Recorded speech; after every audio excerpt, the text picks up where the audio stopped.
अवध में सोनावा महंगा भइले रूपावा सहत भइले हो। ए लालना कोखिया पर परेला अकाल सोहर कैसे सुनबी हो। ए लालना कोखिया पर परेला अकाल सोहर कैसे सुनबी हो। आई आई ब्रह्मा जी दुवर में आई हमारा आंगन में आई हो। ए ब्रह्मा जी कौन कसूर हम कइनी पुत्र फल न पाइले हो।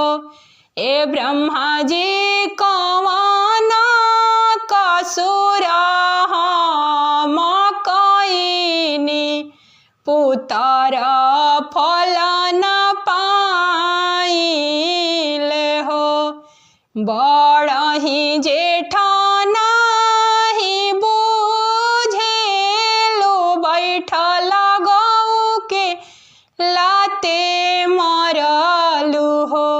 ए सुंदरी जूठे हाथे कागवा बेलावलू पुत्र फल न पावेलू हो। ए सुंदरी जूठे हाथे कागवा बेलावलू पुत्र फल न पावेलू हो। अब हम बड़ा जेठ बुझबी बैठल गौ के गोड़ा लागबी हो। ए ब्रह्मा जी कागवा के दूध भात खियाइबी पुत्र फल चाहिले हो। ए ब्रह्मा जी कागवा के दूध भात खियाइबी पुत्र फल चाहिले हो। कहवा के हवा तू बाबुल कहाँ रे कैले जालनु हो। ए बाबुल के करनैया चलैब के करा कोखिया जामेल हो। ए बाबुल के करनैया चलैब के करा कोखिए जामेल हो।